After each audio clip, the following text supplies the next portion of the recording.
केंद्र के बाद अब उत्तर प्रदेश सरकार के कर्मचारियों और पेंशन भोगियों को एक बहुत बड़ा झटका लगा है। कोरोना संकट के चलते बने आर्थिक संकट को देखते हुए उत्तर प्रदेश की योगी सरकार ने महंगाई भत्ते पर रोक लगाने का फैसला किया है। यूपी के कर्मचारियों और पेंशन भोगियों को भी भत्ते नहीं मिलेंगे। यूपी सरकार ने महंगाई भत्ते पर रोक लगा दी है। कर्मचारियों और पेंशन भोगियों को डीए नहीं मिलेगा। कर्मचारियों का 1 जनवरी 2020 से जून 2021 तक का महंगाई भत्ता बंद रहेगा।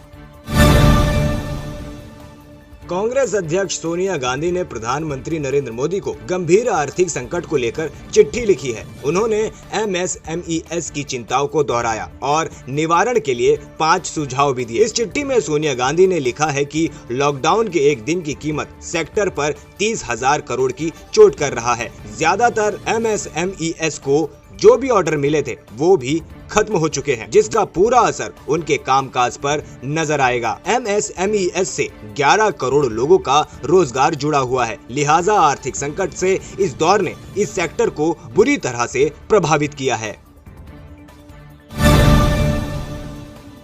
भारत में कोरोना वायरस से अब तक 775 लोगों की मौत हो चुकी है, जबकि संक्रमित मामलों की संख्या बढ़कर 24,506 हो गई है। वहीं पिछले 24 घंटों में कोरोना के 1429 नए मामले सामने आए हैं और 57 लोगों की मौत हुई है। 24 घंटों में अब तक सबसे ज्यादा मौत के मामले सामने आए हैं। हालांकि थोड़ी राहत वाली बात यह है कि इस बीमारी से 5,063 लोग ठीक हो चुके हैं।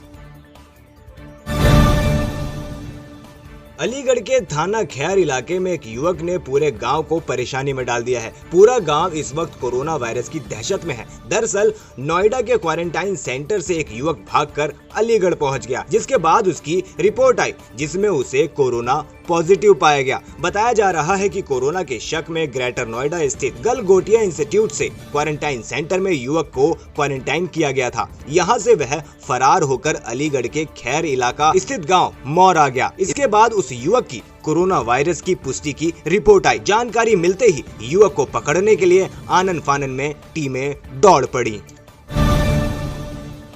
लॉकडाउन से परेशान और कोरोना वायरस से मौतों की खबरों से डरे हुए 45 मजदूर तेलंगाना के वारंगल से चलकर बहराइच पहुंच गए हैं, जहां उन्हें क्वारंटाइन किया गया है। इनके आने का सिलसिला अभी भी जारी है। कहीं रास्तों में कोई ट्रक वाला लिफ्ट दे दे तो उसमें बैठ जाते हैं, बाकी सफर पैदल तय करते हैं। इनके पांव सूज गए हैं और देखकर तो ऐसा लगता है जैसे कोई अनजानी ताकत है जो इनको इनके गाँव की तरफ खींच रही है। श्रीनगर में सुरक्षा बलों ने दक्षिण कश्मीरी के पुलवामा जिले के अवंतीपोरा के गोपीपारा इलाके में शनिवार सुबह 3 आतंकवादियों को मार गिराया। इसमें एक स्थानीय हार्डकोर आतंकी भी शामिल था। जवानों की अप्रैल महीने में दहशतगर्दों के साथ ये 6ठी मुठभेड़ थी। अब तक 20 आतंकी मारे जा चुके हैं। सुरक्षा बलों को जंगल में आतंकियों के छिपने के ठिकाने का भी पता लगा है। दहशतगर्दों ने जमीन के नीचे 10 बाय 10 का एक कमरा बनाया था। यूपी में कोरोना वायरस से सबसे अधिक मौत आगरा जिले में हुई है। यहां अब तक कोविड-19 से 8 लोगों की जान जा चुकी है, जबकि यहां संक्रमित लोगों की संख्या 348 है। मरीजों की संख्या और मौत के आंकड़ों के मामले में आगरा यूपी सबसे ऊपर है। यहां मरीजों की संख्या नियंत्रित नहीं हो पा रही है। दिन प्रतिदिन मरीजों की संख्या में इजाफा होता जा रहा है।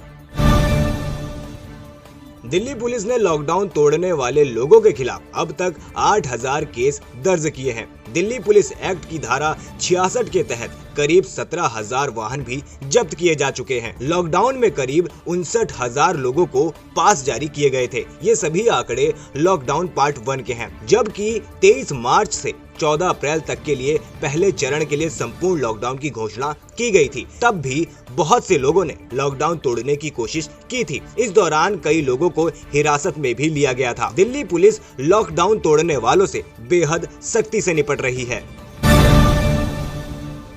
दिल्ली के डिप्टी सीएम मनीष सिसोदिया ने कार्यक्रम के दौरान कहा कि कोरोना का एकमात्र इलाज वैक्सीन है। हालांकि उन्होंने ये भी कहा कि प्लाज्मा थेरेपी से एक उम्मीद जगी है। कुछ मरीजों पर इसका फायदा होता दिख रहा है। उन्होंने ये भी कहा कि दिल्ली में कोरोना बहुत हद तक नियंत्रित है।